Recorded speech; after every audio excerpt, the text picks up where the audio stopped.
wabarakatuh. Perkenalkan, nama saya Konita Salsabila dari kelas 1011. Hari ini saya akan menjelaskan mengenai geografi tentang fenomena pedosfer. Apa sih pedosfer itu? Nah, pedosfer itu adalah lapisan paling atas dari lapisan litosfer. Nah, salah satu fenomena tentang terbentuknya tanah yang terjadi di permukaan bumi merupakan contoh dari adanya fenomena pedosfer. Yang pertama, kita akan mempelajari pengertian pedosfer. Pedosfer adalah lapisan paling atas atau terkeluar dari lapisan litosfer yang disusun dari tanah dan bebatuan induk yang membentuk tanah. Nah, tanah ini memiliki peranan penting dalam memberikan keuntungan bagi kehidupan makhluk hidup di permukaan sebagainya. Contohnya, terdapat tanah yang cocok untuk lahan pertanian, peternakan, dan sebagainya. Pemanfaatan tanah ini tergantung dari ciri tanah dan sifatnya. Lalu di slide selanjutnya, adapun sifat dan ciri tanah sangat ditentukan oleh faktor-faktor dan proses pembentukan tanah di permukaan bumi. Yang pertama, faktor proses dan pembentukan tanah itu yang pertama ada bahan induk. Bahan induk ini terdiri dari batuan beku, sedimen, dan malihan atau metamorf. Lalu yang kedua ada topografi. Topografi ini dapat diartikan sebagai studi tentang penggambaran bentuk lahan di permukaan bumi, berkaitan dengan tinggi rendahnya suatu wilayah yang dapat dikaji melalui garis kontur lahan. Oleh karena itu, topografi akan memengaruhi tebal tipisnya lapisan tanah dan sistem drainase dan pengairan. Lalu yang ketiga ada organisme. Organisme ini adalah salah satu faktor yang mempengaruhi pembentukan tanah, karena organisme ini berperan penting terhadap pelapukan. Lalu yang keempat ada iklim. Nah, iklim ini memiliki peran penting dalam menunjang proses pembentukan tanah. Iklim ini berkaitan dengan curah hujan dan suhu atau temperatur yang ada di wilayah. Lalu yang kelima ada waktu. Berkaitan dengan lama tidaknya pembentukan tanah.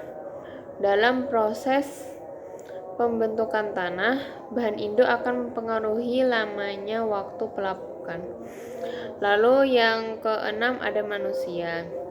Nah, manusia ini adalah faktor pembentukan tanah yang aktif. Adanya berbagai pembentukan tanah seperti manipulasi faktor aktif, yaitu jenis vegetasi, pengaturan lengas tanah, dan lain-lain. Lalu di slide selanjutnya ada profil tanah. Nah, profil tanah ini dapat diartikan sebagai susunan lapisan tanah kayak struktur dari lapisan atas, lapisan kedua, lapisan ketiga gitu. Nah, profil tanah ini dibagi menjadi 5. Yang pertama yaitu ada horizon O. Nah, horizon O ini berada pada lapisan paling atas yang didominasi oleh bahan organik dan memiliki ketebalan 5 cm. Lalu yang kedua ada horizon A. Nah, horizon A ini berada di bawah horizon O. Jadi yang pertama tuh horizon O, yang kedua tuh horizon A. Nah, dia memiliki 10 cm. Dia memiliki ketebalan 10 cm. Lalu yang ketiga ada horizon B. Nah, horizon B ini berada di tengah-tengah. Nah, jadi horizon O, horizon A, horizon B. Nah, horizon B ini memiliki ketebalan 30 cm. Lalu yang keempat ada horizon C. Nah, horizon C ini adalah horizon yang mengalami pelapukan dan memiliki ketebalan lapisan sekitar 4-5 cm.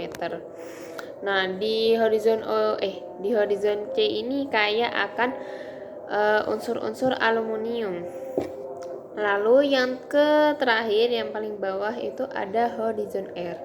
Nah, horizon R ini merupakan lapisan paling dasar yang memiliki karakteristik berupa lapisan batuan induk yang keras karena belum mengalami pelapukan. Lalu slide selanjutnya ada jenis tanah. Nah, jenis tanah ini juga dibagi menjadi 5 bagian.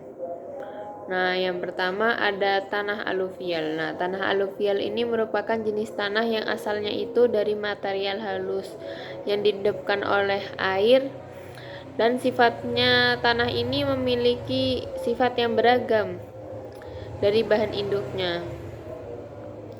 Lalu yang kedua ada tanah andosol, yaitu tanah yang memiliki warna itu hitam kecoklatan gitu, kayak tanah biasanya lah. Lalu yang ketiga ada tanah organosol. Lalu yang keempat ada tanah latosol. Lalu yang terakhir ada tanah mediteran. Lalu yang slide selanjutnya ada manfaat tanah. Nah, manfaat tanah ini banyak ya, cuman yang diambil di sini ada 4, yaitu yang pertama sebagai kebutuhan primer dan sekunder. Nah, primer dan sekunder ini dia sebagai penghasil kebutuhan primer dan sekunder. Contohnya kalau kebutuhan primer tuh ada air, unsur hara, udara. Nah, kalau kebutuhan sekunder ada vitamin, hormon, dan lain-lainnya. Lalu yang kedua ada tumbuhan. Nah, tumbuhan ini adalah sebagai bertumbuh kembangnya akar tumbuhan. Ya. Lalu yang ketiga ada lahan. Nah, lahan ini itu supaya untuk menghasilkan produk yang bernilai ekonomis, kayak tanaman atau apalah gitu. Kayak nanti di lahan itu kan pasti kan ada tanaman. Nah, nanti mereka bakal memanfaatkan itu. Contohnya seperti lahan pertanian, lahan perkebunan, dan lahan hutan. Lalu yang terakhir ada habitat. Nah, manfaat tanah ini juga sebagai habitat tempat tinggal untuk biota di dalam tanah, baik yang berdampak positif maupun negatif. Adapun yang berdampak positif karena keterlibatan dalam menyediakan kebutuhan primer dan sekunder untuk tanaman tersebut. Adapun yang berdampak negatif karena terserangnya penyakit atau hama pada tanaman. Terima kasih, sudah selesai.